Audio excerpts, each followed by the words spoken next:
Guys, gawa tayo ng merienda na simple lang pero masarap. Tara! Kailangan lang natin ng ilang piraso ng hinog na saging. Balatan lang natin lahat ng saging at pagkatapos ay i-slice natin ito. Pagkatapos natin hiwain ang saging ay magsalang lang ng kawali na may tubig.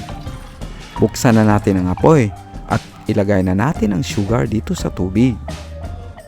Haluin lang natin ito hanggang ma-dissolve ang sugar. Takpan lang ang kawali at antayin kumulo ang liquid ng ilang sandali. Buksan na natin ito para ilagay ang hiniwang saging.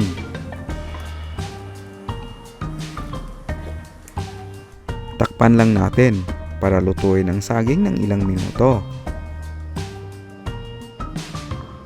Pagkalipas ng ilang minuto ay buksan natin ito. Regular kasi natin ito i-check para hindi masunog ang saging at tumikit dito sa kawali. Takpan lang natin ito ulit at hinaan ang apoy. Patuloy natin lutuin ang saging ng ilang minuto hanggang mag-reduce ang liquid nito at lumapot slightly.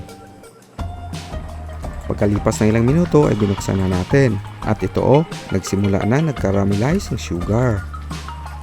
At ang saging ay luto na rin. Pero ipagpatuloy pa natin ang pagluto nito ng ilang sandali hanggang ang liquid ay nasa tamang lapot na. Pag ma-reach mo na ang tamang lapot ng liquid na gusto mo, ay ilipat mo na ito agad sa lalagyan. Pwede mo ito iserve agad pagkaluto na plain lang.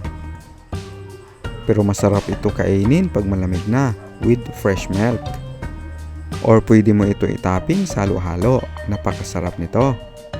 Serve and enjoy!